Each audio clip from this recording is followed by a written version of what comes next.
And we haven't quite had all of our coffee.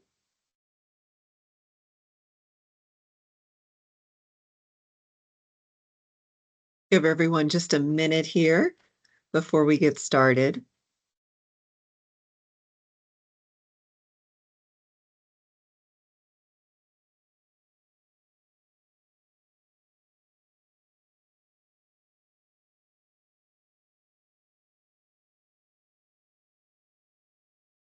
I see about 15 or so people. We have a little bit smaller group today, which could be a great thing. That means we can answer all of your questions.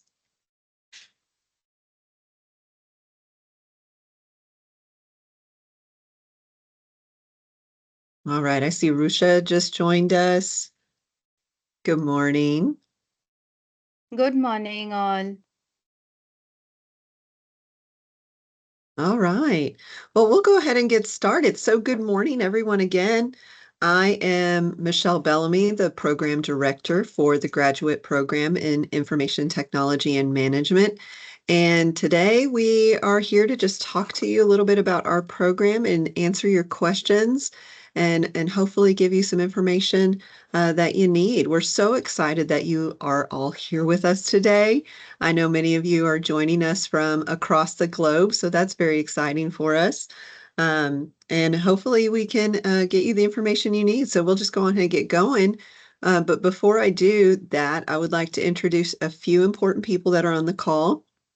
Our program manager, Donna Nix, is on the call as well. Hi, Donna. Good morning.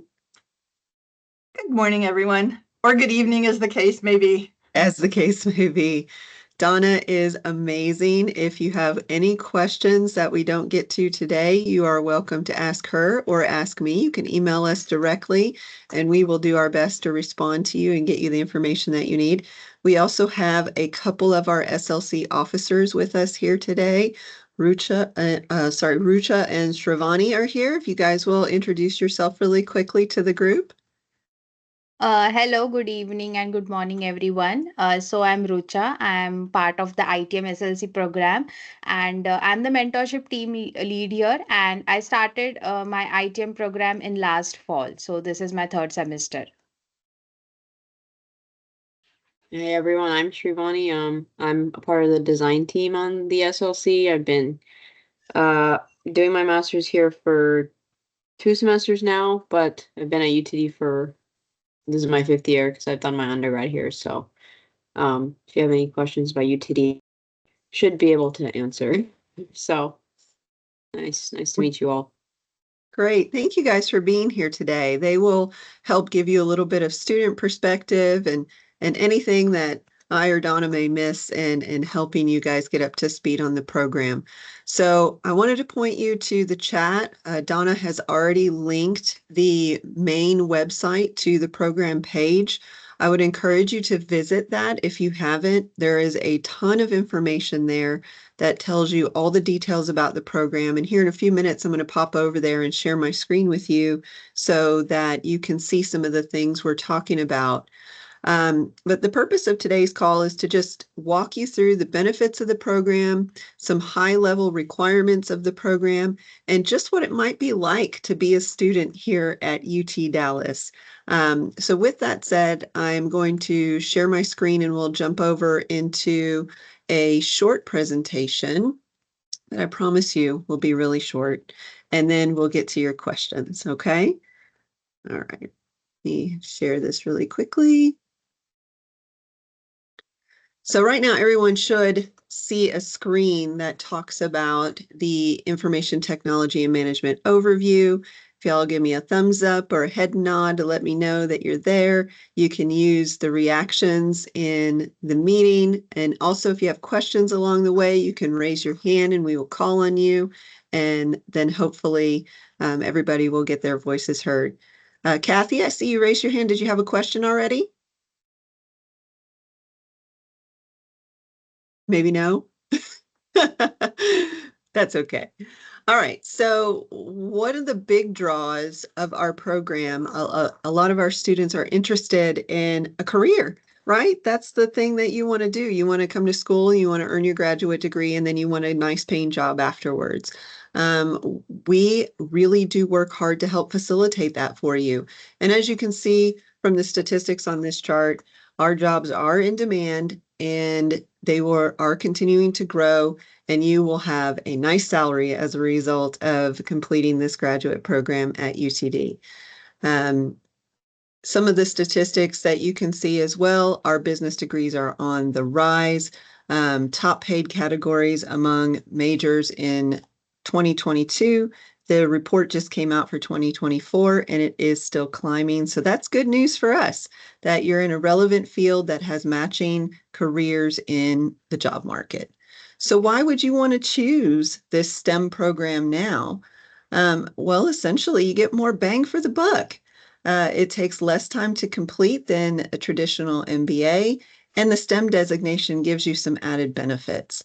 I'm sure many of you know the CPT and OPT requirements are options as part of a STEM degree for an international student are very attractive. And so this degree does allow you or is one of the potential benefits of pursuing this degree at UTD. We also have part of our program, which we'll talk about a little bit more in a minute, a required internship, which helps build your relevant experience in industry before you even get started. We are only interested in setting you up to be successful and work really hard to try to make sure that you have access to all of the resources and experience that you need to continue your career after you leave here. New rankings did just come out yesterday, and I tried really hard not to look at them, but I was so excited that our program is ranked number 13th overall in the country nationally? No, nationally. Yes, so in the country for our management information systems program. So that's actually really fantastic news for us, and we are very proud of that. We are also ranked number 2 in the country for our faculty being the most productive in the world. So I said in the country, but it's really globally. That means you have world-class faculty teaching you the relevant content that you need to be successful. They're subject matter experts in their field. They're passionate and they're excited about what they do, and they really know their stuff. So, Rucha and Srivani, would you say that your experience with your coursework has reflected our faculty's knowledge and expertise? Yes, I agree with you. And there are so many options to choose from. Like there are tons of courses, and you can choose what track you want to go. You can do a mix and match. And while I was like interviewing for internship, so like I felt that whenever I used to say UTD, so the interviewer used to light up his eyes, like, "Oh, you are studying in UTD." So that's a positive thing I realized when I was giving interviews. That's fantastic. Srivani, any feedback on that? Yeah, I just definitely agree. Every class I've taken, everyone has been so great, and you'll learn so much. That's the guarantee is with every professor and every class we have, you're going to learn something very valuable. And I found myself always mentioning something that I've done in class in interviews as well, if we're going to mention interviews. So I agree with the rankings. So That's good. I love the feedback from the students. It's one thing to say the words that we're interested in you being successful and that we're here to support you, but it's very different when you're actually here and the rubber meets the road and we're doing those things to support you. So when you're a student here at UTD and you're in the program, you have a slew of people that are around you that are significantly interested in you being successful, both while you're here and in your career goals after you graduate. That connection doesn't stop. We are just interested in setting you up to be successful and help you along the process the whole way. As you can see, we have fantastic job placement status or statistics after you leave. Within 6 months of graduation, 94% of our students have a full-time job, and your average base salary is in the low 90s. We are not worried about you finding a job. We know right now that it's taking our students a little bit longer, and that's okay. The job market fluctuates from time to time. But at the end of the day, we will find, they are finding jobs and they are finding good jobs in the careers that they are choosing. So there's almost a guarantee there, if you will, that if you're doing the work, you're putting in the effort, you're taking advantage of the resources and the guidance that is provided, that you're going to find a fantastic job and it'll be in the career that you choose. In addition to that, we try to set you up for success at the beginning before you even start the job hunt with our internship requirement. And we help you along the way. We give you guidance. We give you advice on how to find internships, how to prepare for looking for internships, how to be successful during an internship. And we help you make those connections so that you can find those. Internships are extremely important to us here in our school because that helps give you the experience that you need to be successful in the next step of your career. So all of our students do complete an internship requirement. We do have multiple ways for you to meet that requirement. So if you're concerned there, we'll talk more about that in a minute. But I would like to ask Rusha and Shrivani about their internship experience because I think that they have some great stories that they would like to share with you about that. Yeah, so I interned as a project management intern with Santander Bank in the summer, and it was a great experience because the PD course, the course that you take in the first semester, is very helpful, where your resume becomes up to the mark, and you learn all the job search strategies. So you start early as compared to other students in the market. So it the course really helps you, and I was able to secure my internship like in the first semester itself. So I had a good experience because there was guidance from seniors and from the professors. Yeah, and I interned at PwC as a cloud engineering consultant, also in New York City, which was very amazing. Um, it it was a great experience. I got to learn so much, and it was made better because I've had all the knowledge that I had from this program and in school as a whole. Um, and they gave me a full-time offer. So now I don't have to worry about hunting for a job. So Congratulations. thank That's you. so exciting. This is news Thank to you. me. Oh, Well done.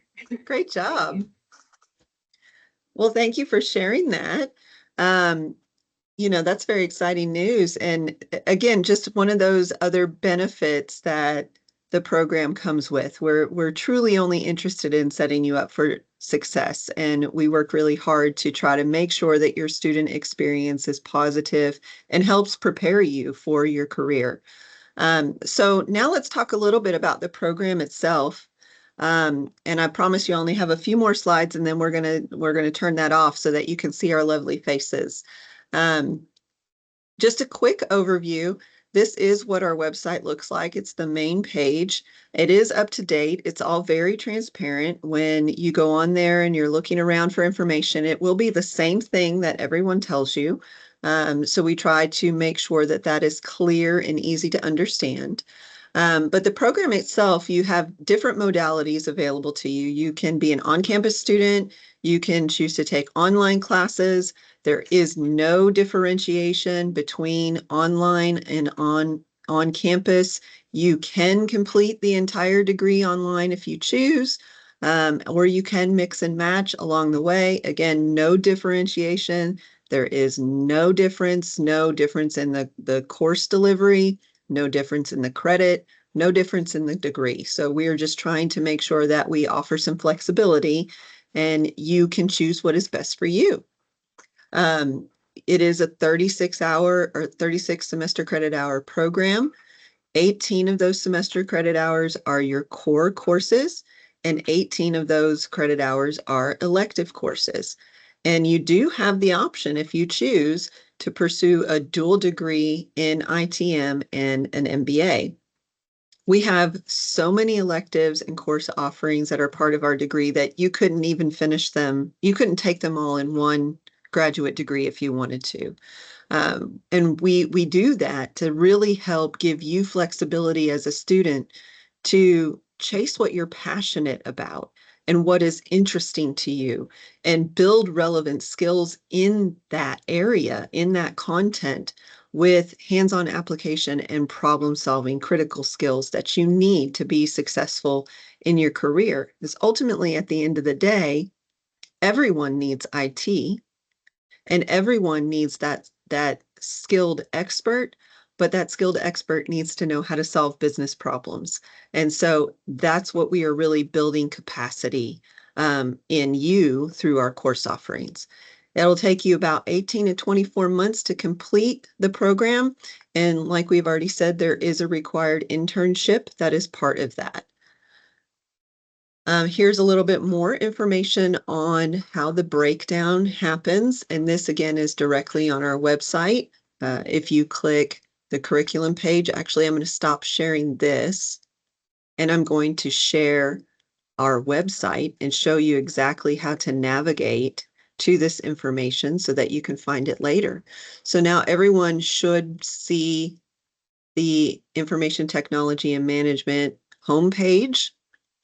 How you get to the curriculum requirements, or you click curriculum, and then we come over here to view degree plan.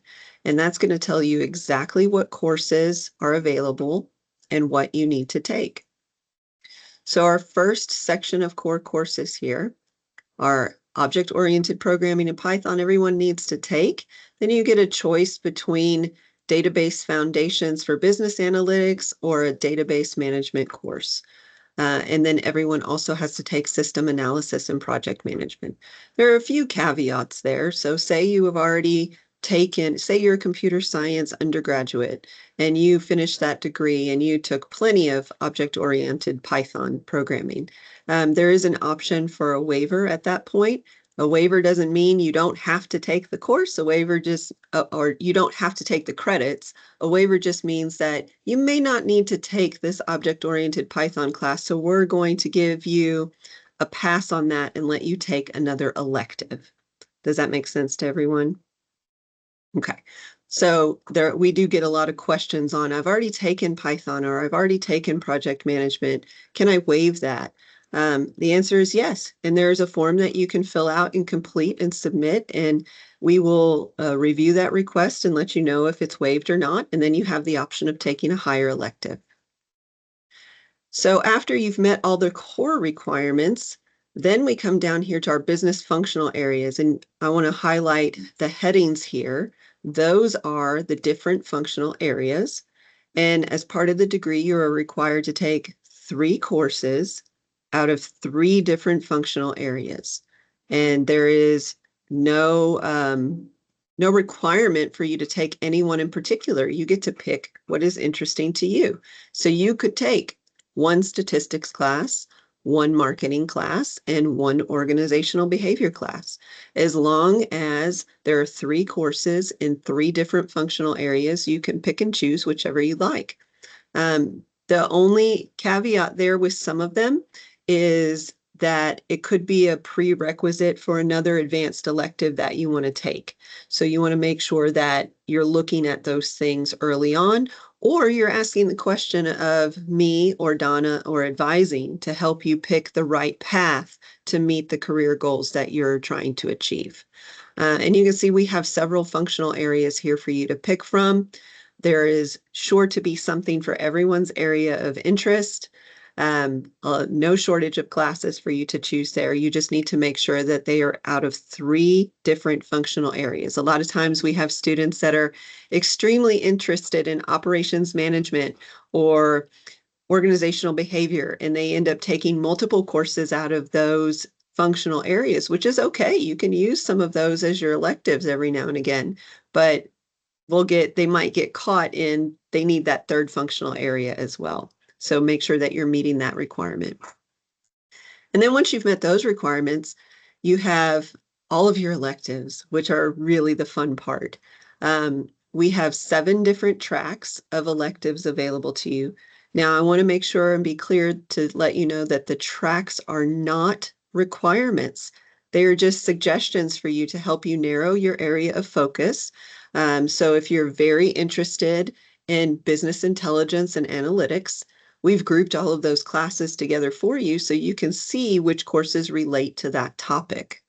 But that is not a requirement. You can take electives from any track, or you can take all your electives from the same track. You can mix and match however you choose. So you may take 2 courses out of analytics, a course out of cybersecurity, and then you might find, oh, I really am interested in this product management course. I'll take one of those too. We're really trying to set that up for you to help you explore your areas of interest. And then maybe you'll land on the thing that you're passionate about and you'll end up doing for the rest of your life. Or if you're already very focused and know exactly what you want to do, you can take all of the courses that are related to that. So I think what I might do is stop sharing my screen for a moment and ask if we have any questions at this point. If you want to raise your hand, we can call on you, or you can pop it in the chat and we will answer that as best as possible.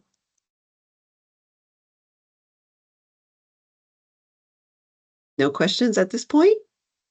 It's all clear as mud. Okay, HK, yes, go ahead. Hi, good morning. My name is Harish. I am based out of Dallas. Not sure if I need to hold on for some more time, if you have any other slides or any other details that you want to share with us, or can I go ahead and ask some of the questions which I have? You can ask a question. Go ahead. Okay, sure. So first thing first, I'm in US since 2013. I am working on H1B for one of the full-time companies here in Dallas. All my academics was back in India. My bachelor's and master's both were, like I graduated in India, but I want to pursue the master's in US. So this ITM is one of the things that I'm like interested to apply at UTD. So since I'm on H1B, I just want to check a couple of things with you. Or what are the prerequisites for me to apply for this ITM course in Master MS? And I mean, do I need to go for any GRE or TOEFL exam? Also, in terms of the fee structure, am I considered as a Texas resident or international student? Because I know the fee is different between the two. So I just want to check with you. Those are great questions. Thank you. Donna, do you know the answer to that question on the H1 visa? Are they still considered international and would have to pay the international structure? You're on mute. Turn the microphone on, Donna. That really helps. I'm not real sure on the H1B. I know they would not have. I know the H4 visas are considered as domestic students and they don't have the international fees. I believe it's only on the F1 visas that they're considered international students. Really, for any questions in that regard, you should contact our International Student Services Office, ISSO, and they can walk you through that. For your application questions, your application would have all the same requirements.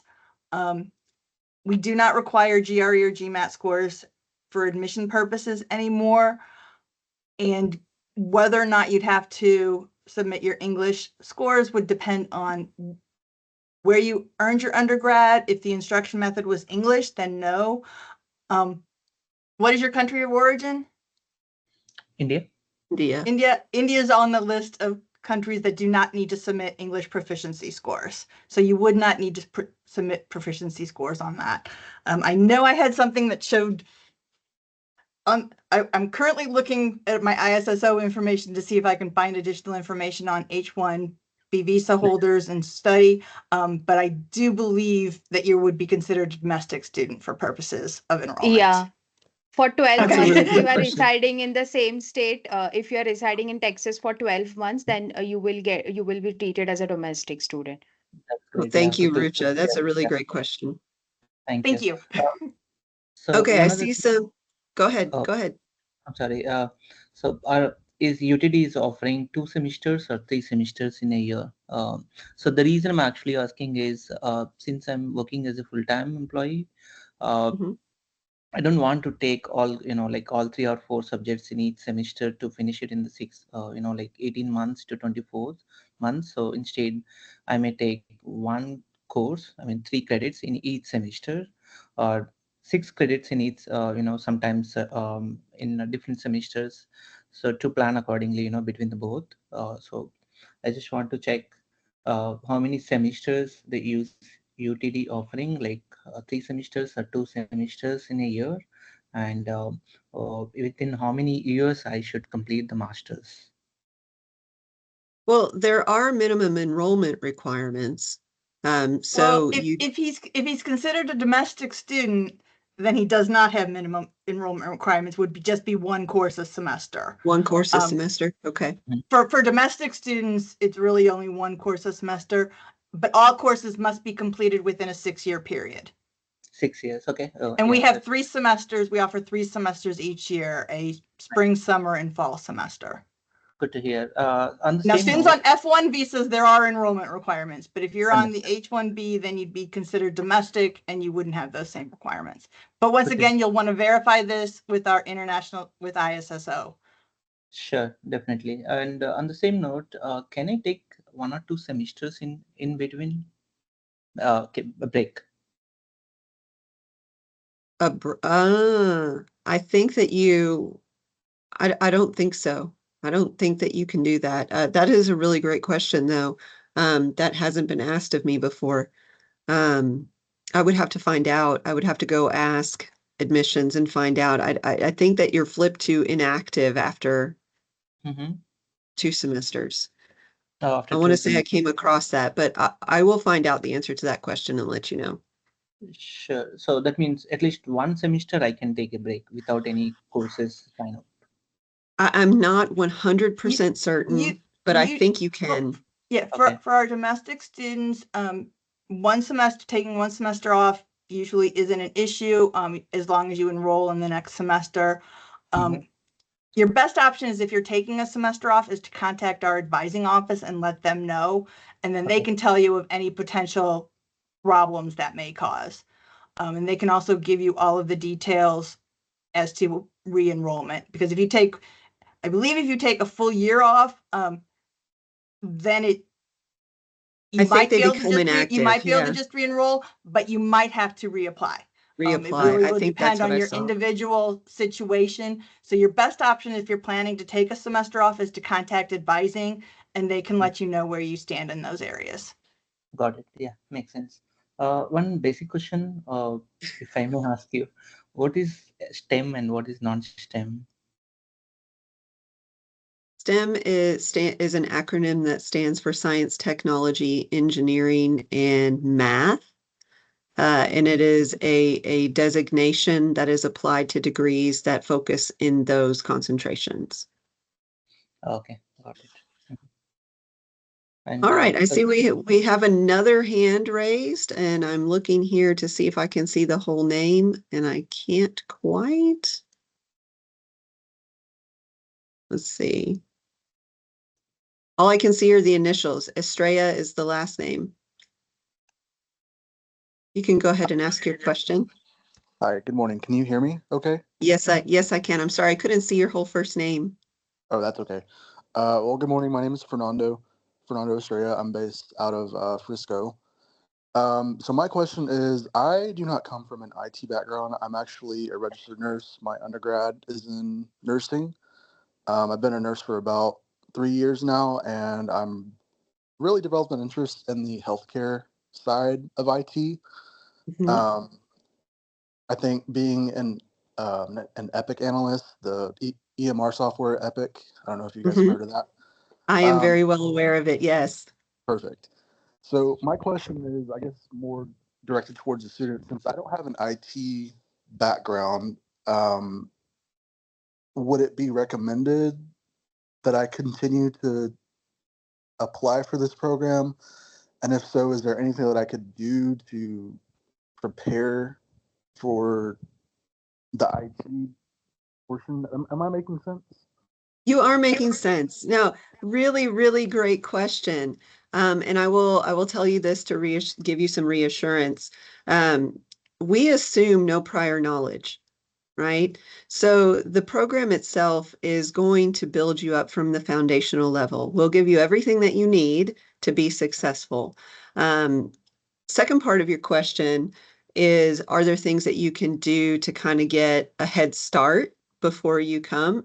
And the answer is yes, there are some things you can do. So maybe you're a little anxious about the object-oriented programming class. Maybe you haven't been exposed to any programming languages before.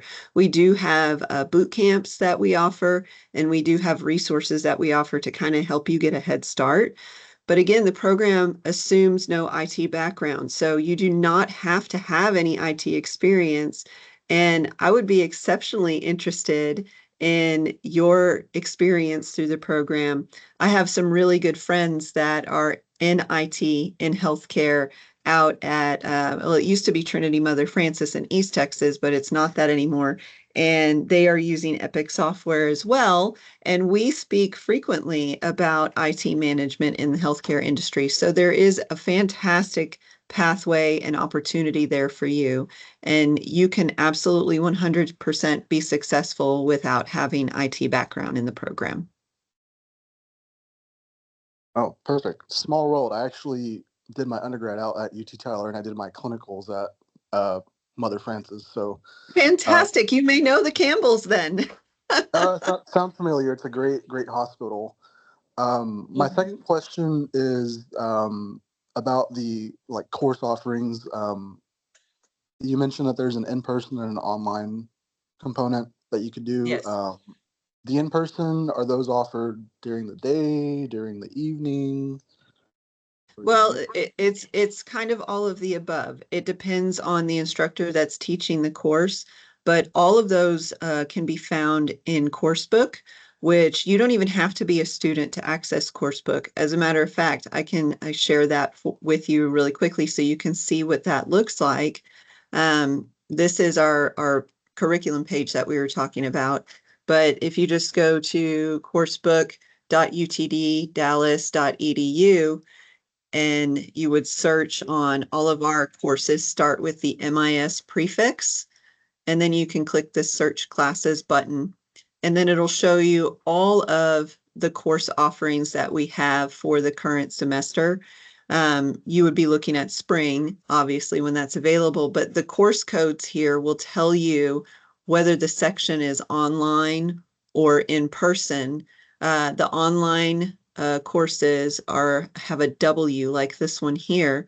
And so there we try to make sure that we have offerings in the morning, in the afternoon, in the evenings, and online.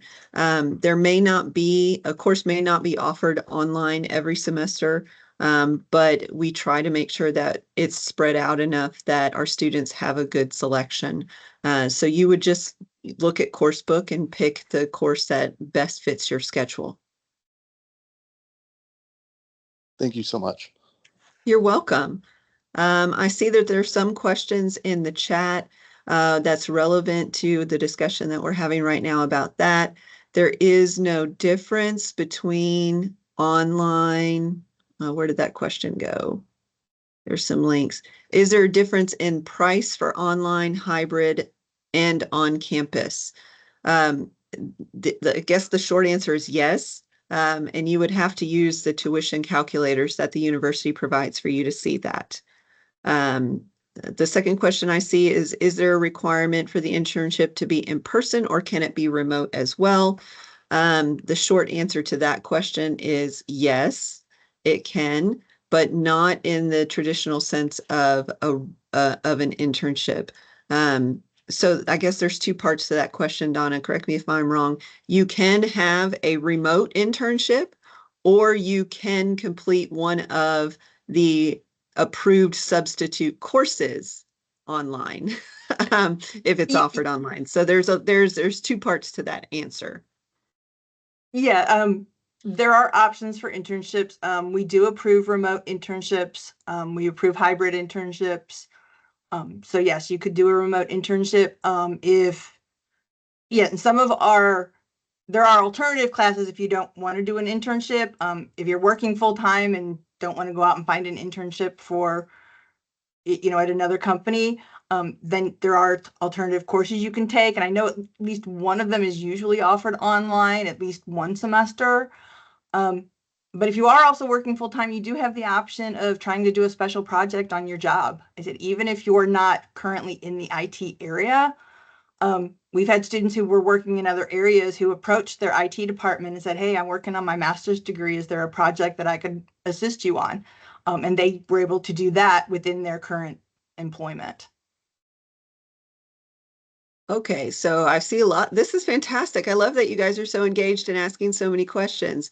Hiranya, I see your hands raised. Did you have some questions?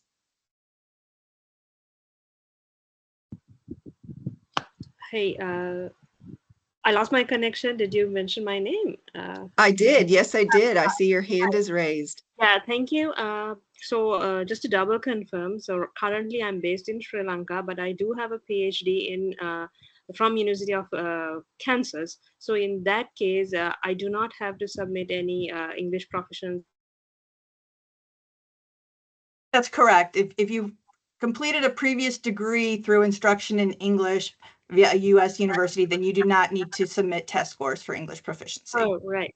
Thank you for the confirmation. And my second question, so how would be what are the options on the financial aid for international students and any the working arrangements? Can you shed some light on that? There are multiple options for working as an international student. We do have TA and GA ships for on-campus employment. And then we also have our internship process.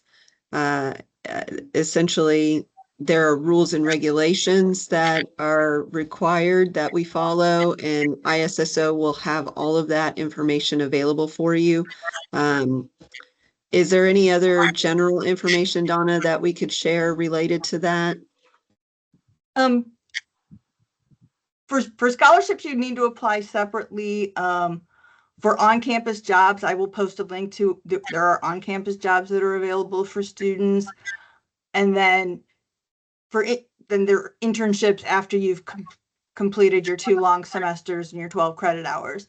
You would be eligible for internships. So those would be the employment opportunities. I'm not aware of any other additional financial aid that may be available. But one thing I do often tell students, yes, it can be time consuming, but if you do a Google search for STEM scholarships, a whole list of things comes up.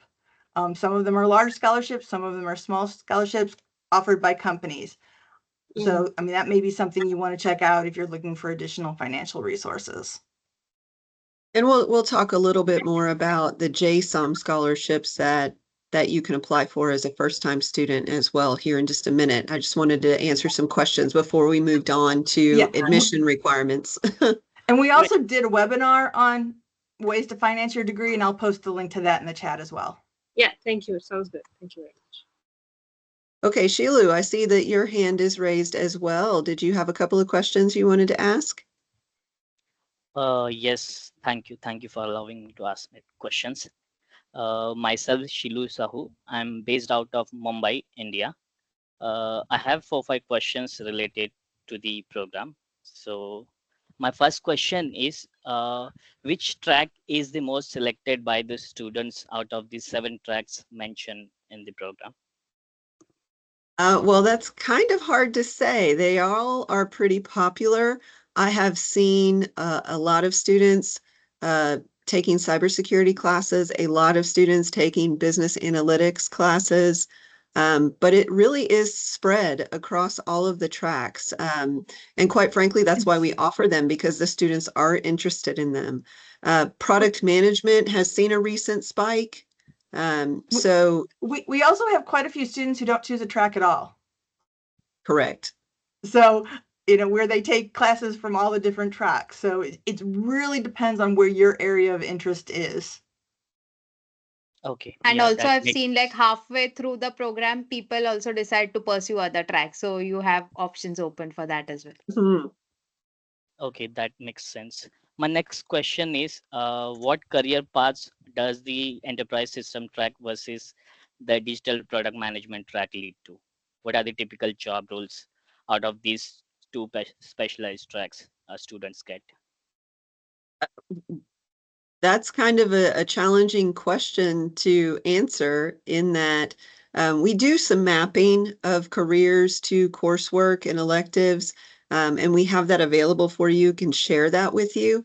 Um, but really, it depends on your area of interest, what you've chosen to study and what you've chosen to apply for. We do have a lot of analysts that come out of that track, software development leads that come out of that track. So it really depends on what it is that you're choosing to pursue after that. But there are some general job roles that map to each track that we can share with you. Okay, yeah. So my interest is basically aligned with the enterprise system track, and my next question is related to that track only. I see there are 4 courses related to the SAP in the enterprise system track. So is there any flexibility for the students to learn some other ERP systems apart from the SAP on their own, or the program helps them to learn other ERP systems apart from the course related SAP tracks courses? We are an SAP school, but Professor Thompson, that is the director of that SAP program, he does a fantastic job of keeping things in context and helping you be aware of all of the tools that are available. So if you have more questions directly related to enterprise systems and what we do on those classes, there are a couple of different options for you. You could go to Coursebook, which I showed earlier in the call, and you could select one of the courses and then review the syllabus, and that would help you understand what you're doing in that class. Or we could connect you directly with Professor Thompson and you could ask him the detailed questions that you have on the enterprise systems courses to help you make sure you get the information that you need. Yeah, sure. Can you just ping the course book link in the chat box so that I can just verify the syllabus of the enterprise system track? You sure? Yeah. Thanks. There it goes. And my next question is like, what are the IT resources available to students as part of the program, like software tools or any certification programs like access to PMP certification or other IT related certifications? Does the program help the students to pursue those certifications as well, apart from the completing the program? Well, we do offer support and we encourage you to pursue those certificates. We do offer essentially boot camps and training to help you prepare for those things. And in some of the courses, we even offer prep material that help you prepare for specific exams. Um, I see Rucha is shaking her head yes, so she Yeah, may have more and knowledge of that. y- yeah. So we also have some student clubs and JSOM. Like we have a product based club, we have project management club. So we have events related to these tracks, and we also get certifications on discounted prices and maybe some courses. So like once you get here, you will find many resources available for certifications. Yeah, okay. Thanks. That makes sense. So my last question is are internships part of the program? If yes, in which semesters do students usually go for the internships? Yes, internships are part of the program. They are a requirement. And as an international student, you have to complete 2 long semesters before you can apply for your internship. Um, and it just really depends on, I wouldn't say that most students start applying for those internships at any one given point or another. But it is recommended to start early. And there are multiple options to meet that requirement. So here, let's see, let me pop over and that's admissions. I don't have a quick sheet on internships that talk about that. But yes, the answer is yes, it is a requirement. I guess we can go ahead and talk about the different ways that you can meet the internship, since I do see meet the requirements, since I do see a lot of questions on that. There is an internship that is a true internship in the sense of it, where you go out and you apply for that job, you interview for that job, it is reviewed by our career and management center, it goes through an entire process, and then you're approved for that job, and then you begin working it, right? And then if you are having difficulty, or you choose to follow a different path, or you need something different that meets your needs, say you just started working, you have a job already, and you're in your first 6 months of your job. Well, we don't want you to quit your job to go meet the internship requirement. So we do have ways and options for you to meet the internship requirement through your current job. You can submit a project that you're working on as well as part of your job, and we'll look at that and approve it and allow you to enroll in a different internship course to meet that requirement. And if you're not able to take advantage of either two of those options, then we have a super secret third option. I'm kidding, it's not a super secret third option. It is a well-known third option that we have 3 courses available that are approved as meeting the internship requirement. So you would just enroll in that course and complete the course as you would any other class, and that meets your requirement for you. So we work really hard to offer you several different methods of meeting that internship requirement. So I'm looking through the chat really quickly. Thank you guys for answering those questions for us. I see another couple of hands raised. Aishwarya, did I say that correctly, or did I do that terribly? I see your hand is raised. Go ahead No, with your you're good. question. Good morning. Good morning. So I had applied to the MS ITM program in fall 24, and I had got an admit, but I chose to defer it to fall 25. So I didn't get any scholarship in fall 24, and I want to apply for scholarship in fall 25. So how can I do that? And also, do I need to submit any GRE or GMAT scores for scholarship? So there is a requirement for the GRE and GMAT scores for the scholarship currently. Although the school doesn't require it for you to apply for admission, the requirement is still in place for the scholarship application. So yes, you do have to submit those scores for the scholarship application.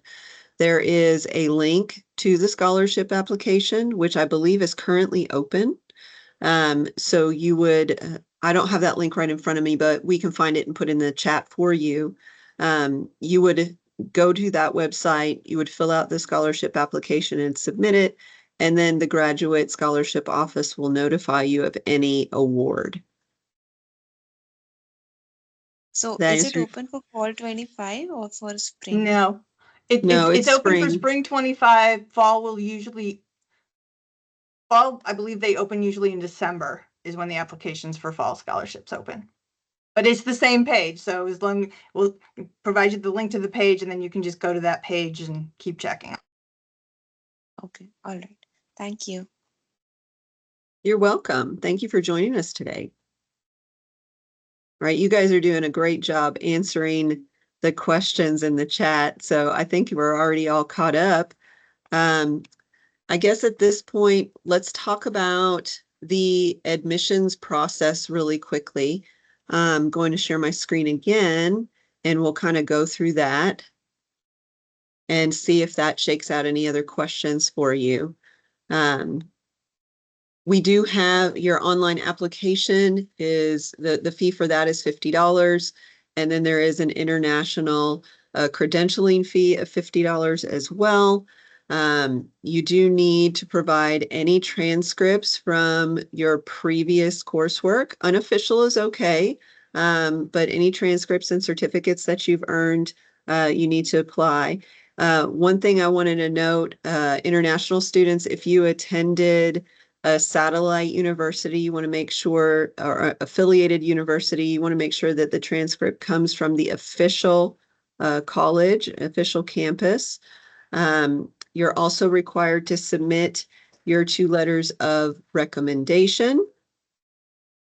And you need a personal statement essay. That is your statement of purpose. Why do you want to pursue this degree? Why are you choosing UTD Dallas? And what are your career goals after that? And then you also are required to attach your resume. And we do provide some resources for you that you can see and use to help you in creating that resume. And then once you submitted all of those documents, your application is considered to be complete, and then admissions will begin reviewing and then let you know whether or not you will be admitted to the university. Pretty straightforward process. If there are any specific questions regarding that, let us know and we will help you through that. Again, we talked briefly about the requirement for your GRE, GMAT test scores. We are optional. You do not need to submit those test scores to apply for admissions. However, you can. You get to choose whether or not you submit them. If you think that will help you shed some light on you as a candidate, you did really great on the test and you want to submit those scores, you are welcome to do that as well. And we already did talk about the proficiency scores as well. If there are any other questions on that right now, you can go ahead and pop those in the chat and we'll make sure to answer those for you. As you can see, our deadline for applications for spring is coming up pretty quickly. So we would love to be able to assist you in any way. If you still have things that are outstanding in your application, please make sure you let us know and we will give you all the support that we can. And then again, I mentioned the Bursar tuition estimate calculator. There are a lot of factors that go into determining your cost. So please, if you're concerned there, take a moment to go through those things and answer the questions. They've tried to make it easy for you in choosing drop downs and things like that to help you really get an idea of the cost of attendance. All right, so resources that you're going to need to know about. Here's the scholarships link that was shared with you, and this is what it looks like. We try to make it pretty easy and straightforward for you. You would click the appropriate link to apply, fill out the application, and then you will be notified of any award after that. You have a couple of different levels of scholarship that could be awarded, and whether it's the Dean's Excellence, Program Excellence, or as Donna indicated earlier, you can do a more broad search for other scholarships that are offered. And then we do have the TA-ships and the GA-ships for the on-campus jobs that we mentioned earlier. You can apply every semester after you've completed your first long semester on campus. You do not need a recommendation to apply for those jobs. We're obviously looking for students that are academically successful, so your GPA is one of the most important factors that we look at. And, the benefits of that include your monthly stipend and in-state tuition rates. But you can't do 2 things at the same time. So if you have a TA-ship or a GA-ship, you can't be awarded a scholarship because we're trying to make sure that we're spreading that financial aid around as much as possible. And we try to streamline that for you by putting everything on Handshake so that you can apply through that tool in one location. It's also important to note that we have, as on the call today, we have student mentors that will help you through this process. We have alumni that are here to help you and engage you and allow you to network so that you can build that tribe of people to help you be successful. And we're just, the 2 on the call today, Srivani and Rucha, they're just so such a wealth of resource, and all of our student leaders that are part of our Student Leadership Council have so much information to share with you and are willing to assist and help you. If you would like to connect with a student mentor, then we have a program available to do that as well and help you really get a good start and get going. So at this point, I'm going to stop sharing my screen and we've got a little bit of time left, so I will open up the floor to any additional questions that you guys may have. And again, if you have something that just comes to mind, say we end the call and you didn't get a chance to ask your question, or you think of something after we end the call and you think, I just want to ask that question, feel free to reach out to us directly and we will respond to you and get you what you need. We'll pop our email addresses here in the chat in just a minute, and you are more than welcome to email us directly and we will make sure to answer your questions. I do see one hand up. Oh, well, that was Ashwarya. She may have already forgotten to take her hand down. Or if you had another question, go ahead.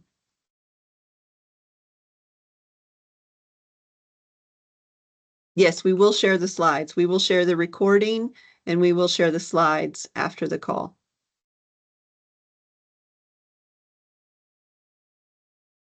Are there any other questions at this point that anyone has? Faria, I see your hand is up. Go ahead.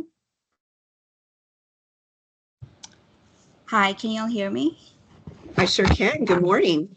Good morning. It's 12:25 a.m. here in Australia.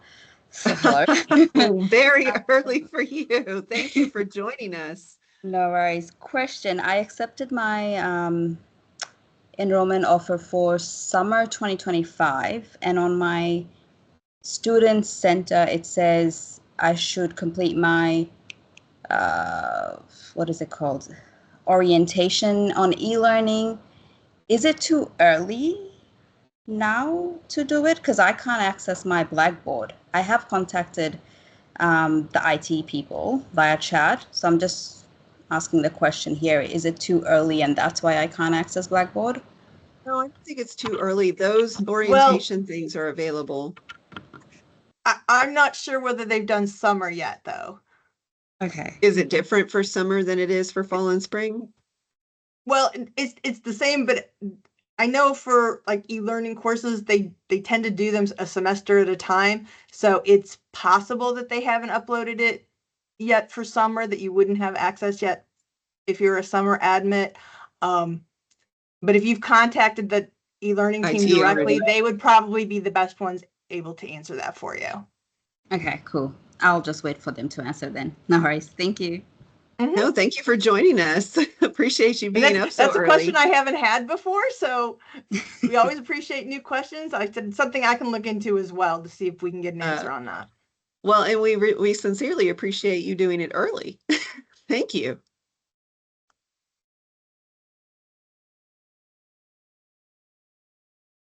Please share the enrollment start date. I'm not quite sure what do you mean the first day of classes or the application deadline? I mean, it's application. The application deadline for spring, I believe, is October 1st. And then the application deadline for fall is December? It's May 1st. May 1st, sorry, thank you. And the application deadline for summer is March 1st. Thank you. I know it's sometimes just so you know, we understand that there is a lot of information, which is why we point you to our websites and that where all of it is documented. It's sometimes hard for us to remember it all as well. Can you repeat that, please, too? The deadline. Here, I'm posting a link to the application page, which has all of the application deadlines listed. Thank you, Donna. Mm-hmm. Okay, do we have any other questions? For first day of classes, you need to check the academic calendar. I posted a link previously, but I will post that link again. The academic calendar has all of the information you need to know regarding class start dates, registration, yes, deadlines, Rucha, and thank things you like that. Thank you, Rucha. She just posted that in the chat. Beat me to it. But that's a very important document. It will give you a whole lot of information. Well, I am just so grateful for all of you being here today and being involved and engaged and asking such wonderful questions. We had a lot of questions. I hope that we answered most of them, if not all of them. But like I said before, if the call ends and you go on about your day and another question pops into your mind and you would like to ask that, you are free to reach out to us, and we will respond to you and get you the information that you need. And we are just excited for you to be part of the UTD family. And if there's anything else that we can do for you, please do not hesitate to reach out and let us know. So Donna has posted our emails in the chat there. You can, again, reach out to her directly or me directly or both of us, and one of us will respond to you. I do see a hand raised. Naaman, did you have a question? Morning, Michelle. Yeah, I just have one Good morning. question. For the academic calendar, it's just showing the fall 2024 classes, but not for the spring. So that's why I just asked the question. Yeah, If so you on that page, you have to scroll down to the bottom. The web page itself defaults to the current academic calendar, but if you scroll down to the bottom of that page, you'll Oh, see yeah, I just found future. this. Yeah, There you future go. terms. Yeah, yeah. Thank you. Yes, you're welcome. Do we have any other questions here? We have, we're coming up on the hour, and we want to honor your time. We know your time is precious. A lot of you are current working adults and other locations on the globe. So we want to make sure that we're being respectful of your time. So any last minute questions here before we end the day and send you guys off? Can you share the September? I missed that.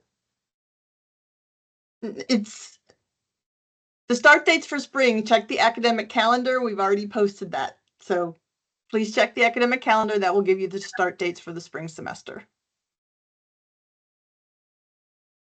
All right. Well, I think I don't see any more hands up. So at this point, I will say thank you so much for joining us. We really do appreciate you guys taking the time to join us on the webinar today. Hopefully, we've gotten you answers to most of your questions. But again, please do not hesitate to reach out. We look forward to talking to all of you. So thanks so much and have a wonderful day. Thank you. Bye now. You too. Bye.